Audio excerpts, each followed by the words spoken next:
Hi students, good morning one and all. ఈరోజు first year economics 8వ unit ఉద్యోగిత సిద్ధాంతాలు మరియు ప్రభుత్వ విత్తశాస్త్రం సంబంధించి యూనిట్లో సాంప్రదాయ ఉద్యోగిత సిద్ధాంతం తర్వాత మనకున్న ఉద్యోగిత సిద్ధాంతాల్లో రెండవది కీన్స్ యొక్క ఉత్పత్తి ఉద్యోగిత సిద్ధాంతం లేదా కీన్స్ యొక్క ఆదాయ ఉద్యోగిత సిద్ధాంతం లేదా కీన్స్ యొక్క సార్థక డిమాండ్ గురించి వివరించుము అని 3 అంశాల్లో ఏమి అడిగినా కూడా ఒకే టాపిక్ కిందికి వస్తుంది. కీన్స్ యొక్క సార్థక డిమాండ్ భావన అన్న కీన్స్ యొక్క ఉద్యోగిత సిద్ధాంతం గురించే వివరించవలసి ఉంటుంది. తర్వాత కీన్స్ ఉద్యోగిత సిద్ధాంతం అన్న అదే, కీన్స్ ఉత్పత్తి ఉద్యోగిత సిద్ధాంతం అన్న అదే, కీన్స్ యొక్క ఆదాయ ఉద్యోగిత సిద్ధాంతం అన్న కూడా ఒకే కాన్సెప్టు. కాబట్టి కన్ఫ్యూజ్ కావాల్సిన అవసరం లేదు. మరి సాంప్రదాయ ఆర్థికవేత్తలైన జేబీసే, పిగో, ఆడమ్ స్మిత్, రికార్డో ఇలాంటి ఆర్థికవేత్తల దృష్టిలో ఒక దేశంలోని ఉత్పత్తి ఉద్యోగిత అనేది ఏ విధంగా నిర్ణయించబడుతుంది అనే విషయాన్ని గత క్లాసులో తెలుసుకున్నాం. అయితే అది అనేక అవాస్తవ ప్రమేయాల మీద ఆధారపడి ఉంది. సంపూర్ణ ఉద్యోగిత, తర్వాత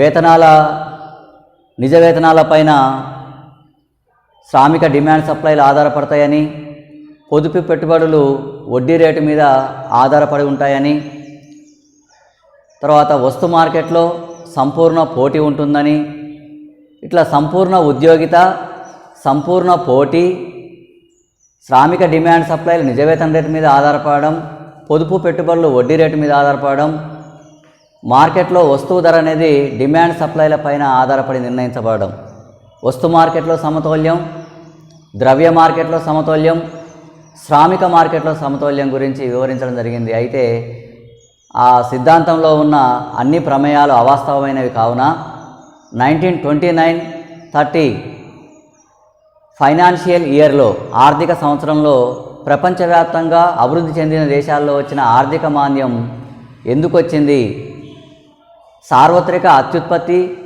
నిరుద్యోగిత అనేది అసలు ఉండదని భావించిన సాంప్రదాయ ఆర్థికవేత్తలు ఆ సమయంలో ఆర్థిక మాంద్యం వచ్చిన సమయంలో అత్యుత్పత్తి ఉండడం, మొత్తం నిరుద్యోగం ఉండడం అనే పరిస్థితి కనిపించింది. ఇది ఎందుకు వచ్చిందో వాళ్ళు సమాధానం చెప్పలేకపోయారు. తర్వాత ఏ విధంగా పరిష్కరించాలనే విషయంలో కూడా సమాధానం చెప్పలేకపోయింది సాంప్రదాయ సిద్ధాంతం. వేతన తగ్గింపు విధానం వలన ఆర్థిక మాంద్యానికి దారితీస్తుందని, అదేవిధంగా సప్లై తనకు సరిపడిన డిమాండ్ను తానే సృష్టించుకుంటుందని చెప్పిన సేమ్ మార్కెట్ సూత్రం కూడా వాస్తవ పరిస్థితుల్లో తప్పు అని నిశ్చితంగా విమర్శించిన జాన్ మెనార్డ్ కీన్స్ అనే ఆధునిక ఆర్థికవేత్త తాను ఒక ఉత్పత్తి ఉద్యోగిత సిద్ధాంతాన్ని ప్రతిపాదించడం జరిగింది.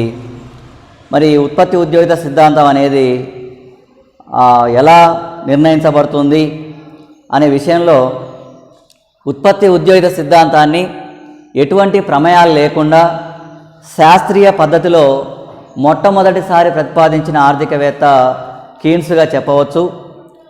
కీన్స్ సిద్ధాంతాన్ని సమిష్టి డిమాండ్ కొరత సిద్ధాంతం అని కూడా పిలవవచ్చు. ఎందుకంటే కీన్స్ సమిష్టి సప్లైకి సమిష్టికి డిమాండ్కి ఇచ్చినంత ప్రాధాన్యత సమిష్టి సప్లైకి ఇవ్వలేదు. ఉత్పత్తి పెరిగితే డిమాండ్ పెరగదు, వస్తువులకున్న డిమాండ్ పెరిగితే ఆ తర్వాత సప్లై పెరుగుతుందనేది కీన్స్ యొక్క వాదన. సాంప్రదాయవాదుల వాదన ఏంటంటే ఉత్పత్తి పెరిగితే లేదా సప్లై పెరిగితే డిమాండ్ పెరుగుతుందంటారు. కీన్స్ ఏమో డిమాండ్ పెరిగితే తర్వాత సప్లై పెరుగుతుందని చెప్పడం జరుగుతుంది. అంటే సమిష్టి డిమాండ్ మీద సమిష్టి సప్లై ఆధారపడి ఉంది, కానీ సమిష్టి సప్లై మీద సమిష్టి డిమాండ్ ఆధారపడి లేదు. అందుకే సమిష్టి డిమాండ్ కొరతగా ఉండడం వల్లనే సంపూర్ణ ఉద్యోగితను సాధించలేకపోయామనే విషయాన్ని తన సిద్ధాంతం ద్వారా వివరించడం జరిగింది.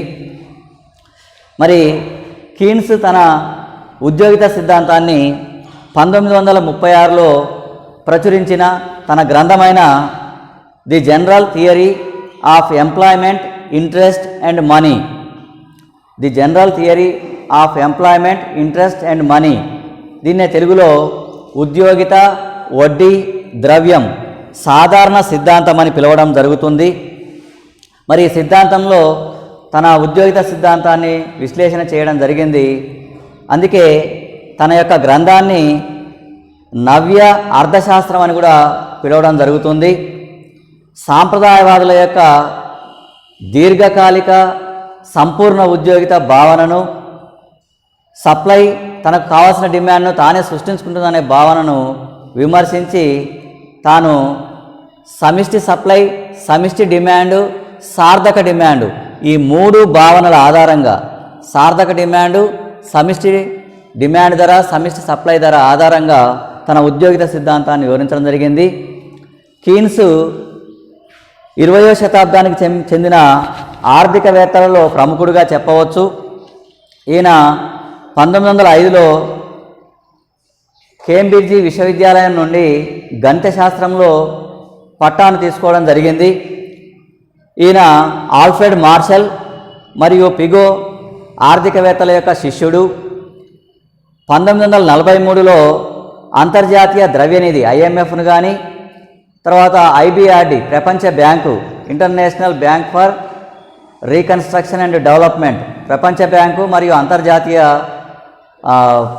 ద్రవ్యనిధి ఈ రెండింటి నిర్మాణంలో, వాటిని ఏర్పాటు చేయడంలో ప్రముఖ పాత్ర పోషించడం జరిగింది. 1948లో ఇతడు IMF, IBRD ఈ రెండింటికి గవర్నర్గా కూడా పనిచేయడం జరిగింది. IMF, IBRDలో ఆ స్థాపనకు ప్రముఖ పాత్ర 1943లో వహించడం జరిగింది.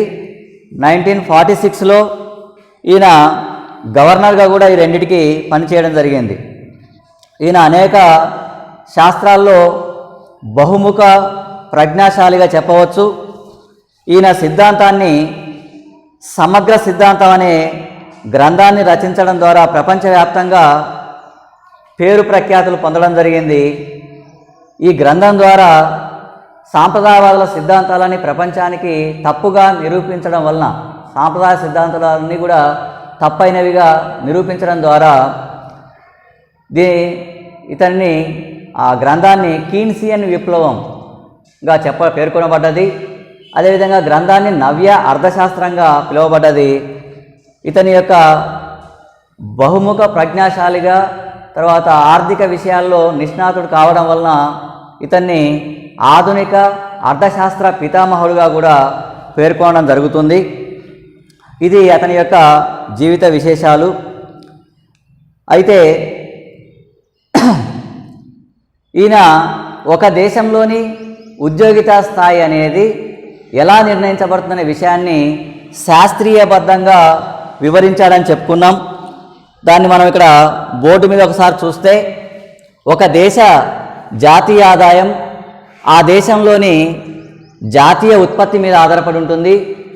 జాతీయ ఉత్పత్తి ఎక్కువ ఉంటే జాతీయ ఆదాయం ఎక్కువగా ఉంటుంది. అంటే జాతీయ ఆదాయ స్థాయి అనేది ఉత్పత్తి మీద ఆధారపడి ఉంటుంది.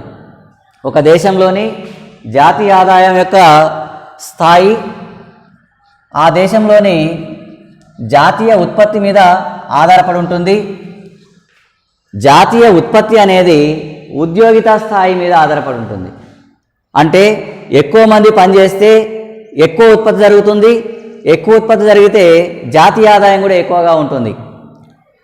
నెక్స్ట్, మరి ఉద్యోగిత స్థాయి ఎంతమందికి పని లభిస్తుంది అనేది దేని మీద ఆధారపడి ఉంటుంది? కీన్స్ ప్రకారం సార్థక డిమాండ్, ఎఫెక్టివ్ డిమాండ్ అంటాం దీన్ని. సార్థక డిమాండ్ మీద ఆధారపడి ఉంటుంది. ఈ సార్థక డిమాండ్ మళ్ళీ 2 అంశాల మీద, సమిష్టి డిమాండ్ ధర, సమిష్టి సప్లై ధర మీద ఆధారపడి ఉంటుంది. మళ్ళీ సమిష్టి సప్లై ధర అనేది వినియోగం మీద, దేశంలో చేసే పెట్టుబడి వ్యయం మీద. వినియోగ వ్యయం, పెట్టుబడి వ్యయం ఈ 2 సమిష్టి డిమాండ్ నిర్ణయిస్తాయి. మరి వినియోగం అనేది వ్యక్తుల యొక్క వినియోగ అలవాటు మీద ఆధారపడి ఉంటుంది. వినియోగ ప్రవృత్తి మీద ఆధారపడి ఉంటుంది. స్వల్పకాలంలో వినియోగ ప్రవృత్తి అనేది మారదు. ఇక సమిష్టి డిమాండ్ నిర్ణయించే అంశాల్లో రెండవది ఏంటిదంటే పెట్టుబడి. ఈ పెట్టుబడి మళ్ళీ రెండు అంశాల మీద ఆధారపడి ఉంటుంది. వడ్డీ రేటు, తర్వాత ఉపాంత మూలధన సామర్థ్యం, మార్జినల్ ఎఫిషియన్సీ ఆఫ్ క్యాపిటల్, ఉపాంత మూలధన సామర్థ్యం. అయితే స్వల్పకాలంలో వడ్డీ రేటు అనేది దాదాపు స్థిరంగా ఉంటుంది. అయితే ఎంఈసిని బట్టి దేశంలోని పెట్టుబడి అనేది మారుతుంది. పెట్టుబడి మారితే సమిష్టి డిమాండ్ మారుతుంది. సమిష్టి డిమాండ్ మారితే సార్థక డిమాండ్ మారుతుంది. అంటే దాన్ని బట్టి ఉద్యోగిత స్థాయిలో మార్పు వస్తుంది, ఉత్పత్తి స్థాయిలో మార్పు వస్తుంది, జాతీయ ఆదాయం మారుతుంది అనే విషయాన్ని శాస్త్రీయబద్ధంగా ఎటువంటి ప్రమేయాలు లేకుండా తన సిద్ధాంతాన్ని వివరించడంలో కీన్స్ సఫలీకృతుడైనని చెప్పవచ్చు. అయితే ఇతని సిద్ధాంతాన్ని వివరించే ముందు సమిష్టి డిమాండ్ ధర అంటే ఏంటి, సమిష్టి సప్లై ధర అంటే ఏంటి, సమిష్టి డిమాండ్ పట్టిక గురించి, తర్వాత సమిష్టి డిమాండ్ రేఖ గురించి, సమిష్టి సప్లై పట్టిక గురించి, సమిష్టి సప్లై రేఖ గురించి, ఆ తర్వాత సార్థక డిమాండ్ అంటే ఏంది, సార్థక డిమాండ్ పట్టిక, సార్థక డిమాండ్ సంబంధించిన రేఖాపటం. ఈ మూడు అంటే మూడు పట్టికలు, మూడు రేఖాపటాల ఆధారంగా కీన్స్ యొక్క ఉద్యోగిత సిద్ధాంతాన్ని సులభంగా వివరించే అవకాశం ఉంది. ఫస్ట్ సమిష్టి డిమాండ్ అంటే ఏంది? ఆర్థిక వ్యవస్థలో మొత్తం వస్తురాశికి ఉండే డిమాండ్ను సమిష్టి డిమాండ్ అని చెప్పడం జరుగుతుంది. దేశంలోని వ్యక్తులు, వ్యాపార సంస్థలు, ప్రభుత్వం వస్తు సేవలపై చేసిన వ్యయం ఉత్పత్తిదారులకు ఆదాయం కావడం జరుగుతుంది. కాబట్టి ఈ ఉత్పత్తిదారులు ఒక సంవత్సర కాలంలో చేసిన ఉత్పత్తిని మార్కెట్లో అమ్మగా వినియోగ వస్తువుల మీద చేసిన వ్యయం ఉత్పత్తిదారులకు ఆదాయం అవుతుంది. పెట్టుబడి లేదా మూలధన వస్తువులపైన చేసిన వ్యయం ఉత్పత్తిదారులకు ఆదాయం అవుతుంది. అంటే ఒక సంవత్సర కాలంలో ఉత్పత్తి కారకాలకు వచ్చిన ఆదాయం బాటకం, వేతనం, వడ్డీ, లాభం ఈ 4 రూపాల్లో సంవత్సర కాలంలో వచ్చిన ఆదాయాన్ని ప్రజలు, ఉత్పత్తి సంస్థలు ఆ సంవత్సర కాలంలో జరిగిన వినియోగ వస్తువుల మీద వినియోగ వ్యయం చేయడం జరుగుతుంది. మూలధన వస్తువుల మీద పెట్టుబడి వ్యయం చేయడం జరుగుతుంది. ఈ C+I వినియోగ పెట్టుబడి వ్యయాలు రెండు సమిష్టి డిమాండ్గా కీన్స్ పేర్కొనడం జరిగింది. అదే సమయంలో ప్రభుత్వం కూడా కొంత వినియోగ వస్తువుల మీద ఖర్చు చేస్తుంది. తర్వాత ఆర్థిక అభివృద్ధి కోసం, పారిశ్రామిక రంగ అభివృద్ధి కోసం మూలధన వస్తువులపైన కూడా ఖర్చు చేస్తుంది. అంటే వినియోగ పెట్టుబడి వ్యయాలు, ప్రభుత్వ వ్యయాలు మూడు కలిసి సమిష్టి డిమాండ్ నిర్ణయిస్తాయి. ఈ సమిష్టి డిమాండ్ అనేది మొత్తం ఉత్పత్తిని కొనడానికి సమాజం అంతా కొంత ఖర్చు చేయడానికి ఇష్టపడుతుందని ఉత్పత్తిదారులు ఊహించడం జరుగుతుంది. మొత్తం ఒక సంవత్సర కాలంలో జరిగిన ఉత్పత్తిని కొనడానికి ఆ దేశ ప్రజలు కొంత ఖర్చు చేయడానికి సిద్ధంగా ఉంటారు, ఇష్టపడతారని ఉత్పత్తిదారులు ఊహించడం జరుగుతుంది. ఈ ఊహించిన వ్యయాన్ని సమిష్టి డిమాండ్ ధర అనడం జరుగుతుంది. ఇది ఉత్పత్తిదారుల దృష్టిలో ఊహించిన ఆదాయం, సమాజం దృష్టిలో ఊహించిన వ్యయం. అంటే సమాజం వినియోగ మూలధన వస్తువుల మీద చేసిన వ్యయం ఆ సమయంలో ఉత్పత్తిదారులకు వచ్చే ఆదాయంగా భావించడం జరుగుతుంది. సమిష్టి డిమాండ్ ధర అనేది ఉత్పత్తిదారుల దృష్టిలో ఊహించిన ఆదాయంగా చెప్పవచ్చు. ఇది వినియోగ పెట్టుబడి వ్యయాలకు సమానం. అగ్రిగేట్ డిమాండ్ అనేది అంటే సమిష్టి డిమాండ్ అనేది వినియోగ పెట్టుబడి వ్యయాలకు సమానం. వివిధ ఉద్యోగిత స్థాయిల వద్ద ఉత్పత్తి చేసిన వస్తు రాశిని మార్కెట్లో అమ్మడం ద్వారా ఉత్పత్తిదారులు పొందగలమని ఆశించే అంచనా రాబడినే సమిష్టి డిమాండ్ ధర అని పిలవడం జరుగుతుంది. వివిధ ఉద్యోగిత స్థాయిల వద్ద అంటే 10 లక్షల నుంచి 16 లక్షల ఉద్యోగిత స్థాయి వద్ద ఉత్పత్తి చేసిన వస్తువులను మార్కెట్లో అమ్మితే, అంటే వినియోగ మూలధన వస్తువులను మార్కెట్లో అమ్మితే ఉత్పత్తిదారులు పొందగలమని ఆశించే లేదా ఊహించిన ఆదాయాన్ని సమిష్టి డిమాండ్ ధరగా చెప్పవచ్చు. 10 లక్షల మందికి పని కల్పిస్తే 600 కోట్ల రూపాయల ఆదాయం ఉత్పత్తిదారులకు లభిస్తుంది. 13 లక్షల మందికి పని కల్పిస్తే 675 కోట్ల రూపాయలు పొందగలమని ఉత్పత్తిదారులు భావిస్తున్నారు. తర్వాత 15 లక్షల మంది పని కల్పిస్తే 725 కోట్లు, 16 లక్షల మందికి పని కల్పిస్తే 750 కోట్ల రూపాయల ఆదాయాన్ని పొందగలమని ఉత్పత్తిదారులు భావిస్తున్నారు. అంటే వివిధ ఉద్యోగితా స్థాయిలకు ఆ స్థాయిల వద్ద ఉత్పత్తిదారులు పొందగలమని ఊహించిన ఆదాయానికి మధ్య గల సంబంధాన్ని తెలిపే పట్టికనే సమిష్టి డిమాండ్ పట్టికగా చెప్పొచ్చు. ఈ సమిష్టి డిమాండ్ పట్టికలోని అంశాలను రేఖాపటంలో వివిధ బిందువుల ద్వారా గుర్తించి గీయగా మనకు ఇక్కడ AD సమిష్టి డిమాండ్ రేఖ అనేది వచ్చింది. ఈ సమిష్టి డిమాండ్ రేఖ X అక్షం మీద ఉద్యోగితా స్థాయిని లక్షల్లో తీసుకున్నాం, Y అక్షం మీద సమిష్టి డిమాండ్ ధరను కోట్ల రూపాయల్లో తీసుకున్నాం. ఇది ఎడమ నుంచి కుడికి పైకి పోయే రేఖగా ఉంది. స్టార్టింగ్లో 600 కోట్ల రూపాయలున్న సమిష్టి డిమాండ్ ధర చివరికి 16 లక్షల ఉద్యోగితా స్థాయి వద్ద 750 కోట్ల రూపాయల వద్ద ముగిసింది. ఆ విషయాలను, ఆ బిందువులను కలుపుతూ మనం AD రేఖను గీయడం జరిగింది. నెక్స్ట్ సమిష్టి సప్లై ధర. ఆర్థిక వ్యవస్థలో అన్ని వస్తువుల యొక్క సప్లైని సమిష్టి సప్లై అని పిలవడం జరుగుతుంది. మరి ఉత్పత్తిదారులు కనీసం పొందాలని ఆశించే మొత్తం ఆదాయాన్ని సమిష్టి సప్లై ధర అంటాం. అంటే ఇదేమో ఊహించిన ఆదాయం, ఇది కనీసం పొందాలని ఆశించిన ఆదాయం. సమిష్టి డిమాండ్ ధర ఏమో ఉత్పత్తిదారులు పొందగలమని ఊహించిన ఆదాయం ఇది. సమిష్టి సప్లై ధర ఏమో ఉత్పత్తిదారులు కనీసం పొందాలని అనుకున్న ఆదాయం. అంటే ఎంతమందికి పని కనిపిస్తే వాళ్ళకి ఎంత ఖర్చు అవుతుంది, ఖర్చుకు సమానమైన ఆదాయం కనీసం పొందాలని అనుకుంటారు. అంటే ఉత్పత్తిదారులు ఉత్పత్తి చేసిన వస్తువులకైన వ్యయం, ఉత్పత్తి వ్యయాన్ని కనీసం పొందాలనుకుంటారు. ఈ కనీసం పొందాలనుకునే ఆదాయాన్నే సమిష్టి సప్లై ధరగా పిలవచ్చు. కొంత వస్తురాశిని ఉత్పత్తి చేసి మార్కెట్లో సప్లై చేయడానికి ఉత్పత్తిదారులు భరించవలసిన అంచనా వ్యయాలను సమిష్టి సప్లై ధరగా చెప్పవచ్చు. కొంత వస్తురాశిని ఉత్పత్తి చేసి మార్కెట్లో సప్లై చేయడానికి ఉత్పత్తిదారులు భరించవలసిన అంచనా వ్యయాలను సమిష్టి సప్లై ధరగా చెప్పవచ్చు. ఈ అంచనా వ్యయాల ఆధారంగానే కనీసం పొందాలని ఆశించే ఆదాయం నిర్ణయించబడుతుంది. అంటే 10 లక్షల మందికి పని కల్పిస్తే కనీసం 500 కోట్ల రూపాయల ఆదాయాన్ని పొందాలనుకుంటారు. 13 లక్షల మందికి పని కల్పిస్తే కనీసం 650 కోట్ల రూపాయల ఆదాయాన్ని పొందాలనుకుంటున్నారు. 16 లక్షల మందికి పని కల్పిస్తే కనీసం 800 కోట్ల రూపాయల ఆదాయాన్ని పొందాలనుకుంటున్నారు. అంటే ఇక్కడ వివిధ ఉద్యోగితా స్థాయిలకు ఆ స్థాయిల వద్ద ఉత్పత్తిదారులు కనీసం పొందాలని ఆశించే అంచనా ఆదాయాలకు మధ్యగల సంబంధాన్ని తెలిపే పట్టికను సమిష్టి సప్లై పట్టికగా చెప్పవచ్చు. ఇది ఉద్యోగితా స్థాయికి సమిష్టి సప్లై ధరకు మళ్ళీ అనులోమ సంబంధాన్ని తెలుపుతుంది. ఈ విషయాలను రేఖాపటంలో గుర్తించి X అక్షం మీద ఉద్యోగితా స్థాయిని, Y అక్షం మీద సమిష్టి సప్లై ధరను ASPని తీసుకుంటే ఉద్యోగితా స్థాయినేమో లక్షలలో కొలుస్తున్నాం, సమిష్టి సప్లై ధరనేమో కోట్ల రూపాయల్లో కొలుస్తున్నాం.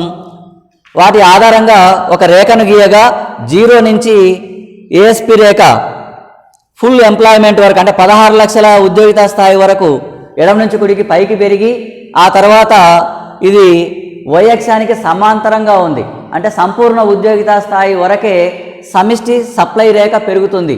ఆ తర్వాత అంటే ఎడమ నుంచి కుడికి పైకి పోతుంది. ఆ తర్వాత ఉద్యోగితా స్థాయి పెరగకుండా కేవలం సమిష్టి సప్లై ధర మాత్రమే పెరుగుతుంది. ఉద్యోగితా స్థాయి పెరిగే అవకాశం లేదు. అంటే సంపూర్ణ ఉద్యోగితా స్థాయి దాటిన తర్వాత ఉత్పత్తిదారుల యొక్క ఆదాయం పెరుగుతుందే తప్ప ఉత్పత్తిదారుల యొక్క వ్యయం పెంచినా కూడా వస్తువుల యొక్క వాల్యూ పెరుగుతుందే తప్ప ఉద్యోగితా స్థాయి మాత్రం పెరగదనే విషయాన్ని ఇక్కడ కీన్స్ AS రేఖ పూర్తి అవ్యాకోచత్వాన్ని చూపడం ద్వారా, అంటే Y అక్షంకి సమాంతరంగా ఉన్న భాగం పూర్తి అవ్యాకోచాన్ని తెలుపుతుంది. ఆ చూపడం ద్వారా కీన్స్ ఆ దేశంలో ఉన్న ప్రజలందరికీ ఉద్యోగిత లభించిన తర్వాత ఇంకా సమాజంలో వస్తు సేవల మీద, ఉత్పత్తి మీద ఖర్చు పెరిగితే అది వస్తు సేవల ధరలు పెంచుతుందే తప్ప ఉద్యోగితా స్థాయిని పెంచదు అనే విషయాన్ని ఇక్కడ పూర్తి అవ్యాకోచ సప్లై రేఖగా AS రేఖ ఉండడం అనేది తెలియజేస్తుంది.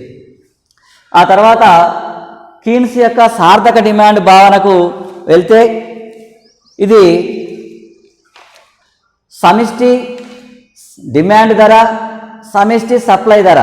ఒకటేమో ఉత్పత్తిదారులు పొందే ఊహించిన ఆదాయం తెలియజేస్తుంది. సమిష్టి డిమాండ్ ధర ఉత్పత్తిదారులు పొందగలమని ఊహించిన ఆదాయం తెలియజేస్తుంది.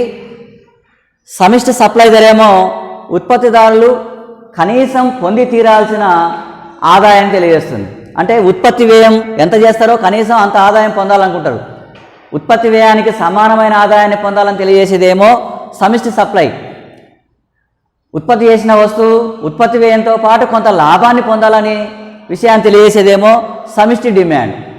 ఎక్కడైతే సమిష్టి సప్లై, సమిష్టి డిమాండ్ సమానంగా ఉంటుందో దాన్నే సార్థక డిమాండ్గా కీన్స్ పేర్కొనడం జరిగింది.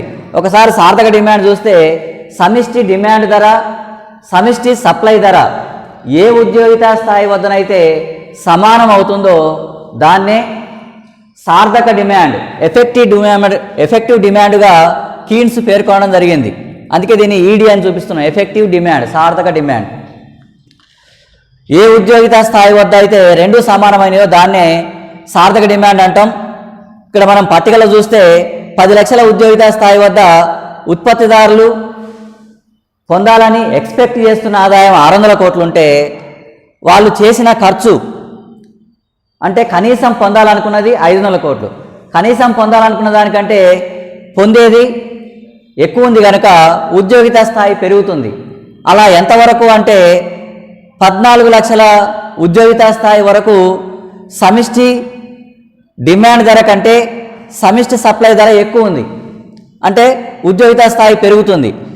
15 లక్షల ఉద్యోగితా స్థాయి వద్ద చూస్తే ఉత్పత్తిదారులు పొందాలని, కనీసం పొందాలని ఆశించే అంచనా రాబడి అంటే వ్యయం, వస్తువుల మీద పెట్టిన ఖర్చు ఏమో 750 కోట్లుంటే ఆ వస్తువుల్ని అమ్మడం ద్వారా పొందాలని ఆశించే ఆదాయం, పొందగలమని ఆశించే అంచనా రాబడేమో 725 కోట్లు ఉంది. అంటే ఉత్పత్తి వ్యయం ఎక్కువ ఉంది, ఆ వస్తువులను మార్కెట్లో అమ్మడం ద్వారా ఉత్పత్తిదారులకు వచ్చే ఆదాయం తక్కువ ఉంది. అందుకని 15 లక్షల ఉద్యోగితా స్థాయి వరకు ఉత్పత్తిదారులు నియమించే అవకాశం లేదు. అదేవిధంగా 16 లక్షల ఉద్యోగితా స్థాయి వద్ద చూస్తే ఉత్పత్తిదారులకు అయ్యే ఖర్చు 800 కోట్లుంటే ఉత్పత్తిదారులకు వచ్చే ఆదాయం 750 కోట్లు ఉంది. అంటే ఇంకా 50 కోట్ల నష్టాన్ని కలిగి వస్తుంది. అందుకని 16 లక్షల మంది వరకు నియమించరు. 15 లక్షల మందిని నియమిస్తేనేమో 25 కోట్ల రూపాయల నష్టాన్ని ఉత్పత్తిదారులు పొందవలసి వస్తుంది. అలా కాకుండా 12 లక్షల వద్ద ఆపితే 650 కోట్ల ఆదాయం వస్తే 600 కోట్ల రూపాయల వ్యయం అవుతుంది. కనీసం పొందాలనుకునేది 600 కోట్లు, వాస్తవంగా పొందేది 650 కోట్లు. 600 కోట్ల కంటే 50 కోట్లు ఎక్కువ ఉంది కాబట్టి 13 లక్షల మందిని కూడా నియమించడం జరుగుతుంది. కనీసం పొందాలనుకునే అంచనా వ్యయం అంటే ఉత్పత్తిదారులకైన ఖర్చు 650 కోట్లు అయితే ఆ వస్తువుల్ని మార్కెట్లో అమ్మితే వాస్తవంగా పొందగలిగేది 675 కోట్లు. అంటే 25 కోట్ల లాభం ఉంది కాబట్టి మళ్ళొక 1,00,000 మందిని, ఎక్కువ మందిని పనిలోకి తీసుకొని ఉత్పత్తి చేయడం జరుగుతుంది. అంటే ఏడిపి గ్రేటర్ దాన్ ఏఎస్పి ఉన్నంత కాలం, ఏడిపి గ్రేటర్ దాన్ ఏఎస్పి ఉన్నంత కాలం ఉద్యోగిత అనేది పెరుగుతుంది. ఏడిపి లెస్ దాన్ ఏఎస్పి ఉన్నప్పుడు ఉద్యోగిత తగ్గుతుంది. మరి ఏడిపి ఏఎస్పి రెండు సమానంగా ఉన్నప్పుడు, ADP is equal to ASP ఉన్నప్పుడు ఉద్యోగిత సమతౌల్య స్థితిలో ఉంటుంది. దాన్నే సార్థక డిమాండ్ అని పిలుస్తున్నాం. కీన్స్ ప్రకారం ఇక్కడ చూపించిన 14 లక్షల ఉద్యోగిత స్థాయి సమతౌల్య ఉద్యోగిత స్థాయే కానీ సంపూర్ణ ఉద్యోగిత స్థాయి కాదు. కీన్స్ ప్రకారం ఎంత అభివృద్ధి చెందిన దేశాల్లోనైనా సరే సంపూర్ణ ఉద్యోగిత అసాధారణ స్థితి, ఎంతో కొంత నిరుద్యోగిత ఉంటుంది. కీన్స్ యొక్క ఉద్యోగిత సిద్ధాంతం అనేది అల్ప ఉద్యోగితతో కూడిన సమతౌల్య ఉద్యోగిత స్థితిని గురించి వివరిస్తుంది. అంటే ఆర్థిక వ్యవస్థలో కొంత నిరుద్యోగిత ఉన్నప్పుడు ఉద్యోగిత అనేది సమతౌల్య స్థితికి ఎలా వస్తుందనే విషయాన్ని వివరిస్తుంది తప్ప సంపూర్ణ ఉద్యోగిత స్థితిని గురించి కీన్స్ సిద్ధాంతం వివరించదు. తర్వాత ఈ సార్థక డిమాండ్ సంబంధించిన పట్టిక ఆధారంగా ఒక పటాన్ని గీస్తే ఈ పటంలో AD1 రేఖ, AS రేఖ ఈ రెండు E1 బిందువు వద్ద ఖండించుకున్నాయి. అక్కడ 14 లక్షల ఉద్యోగిత స్థాయి N1 ఉద్యోగిత స్థాయి తెలియజేస్తుంది. అప్పుడు మనకు 700 కోట్ల రూపాయల విలువ చేసే వస్తువులకు డిమాండ్ సప్లై ఉంది. సమిష్టి డిమాండ్ సమిష్టి సప్లై రెండు 700 కోట్ల విలువ చేసే వస్తువులకు ఉంది. ఉద్యోగిత స్థాయి 14 లక్షల వద్ద ఉంది. అంటే ఆర్థిక వ్యవస్థలో ఇంకా 2 లక్షల మంది 16 లక్షల మంది పనిచేస్తానికి సిద్ధంగా ఉంటే 14 లక్షల మందికే పని దొరికింది. ఆ విషయాన్ని E1 అనే బిందువు తెలియజేస్తుంది. అది సార్థక డిమాండ్. సార్థక డిమాండ్ E1 తెలియజేస్తుంది, మొదటి సార్థక డిమాండ్. ఒకవేళ ఈ వినియోగ పెట్టుబడి వ్యయాన్ని తెలియజేసే AD1 రేఖ కాకుండా AD2 రేఖగా అంటే ఎల్లో కలర్ రేఖగా సమిష్టి డిమాండ్ రేఖ పైకి జరిగితే, అంటే వినియోగ పెట్టుబడి వ్యయంతో పాటు ప్రభుత్వం కొంత అదనంగా ఖర్చు చేస్తే దేశంలో సమిష్టి డిమాండ్ పెరగడం వల్ల AS రేఖను E2 బిందువు వద్ద ఖండిస్తే అప్పుడు అది ఫుల్ ఎంప్లాయ్మెంట్కు దారితీస్తుంది. ఆ దేశంలో సంపూర్ణ ఉద్యోగితకు దారితీస్తుంది. సంపూర్ణ ఉద్యోగిత స్థితికి చేరుకున్న స్థితిని తెలిపే బిందువు E2 బిందువు. ఇదొక సార్థక డిమాండ్ తెలుపుతుంది.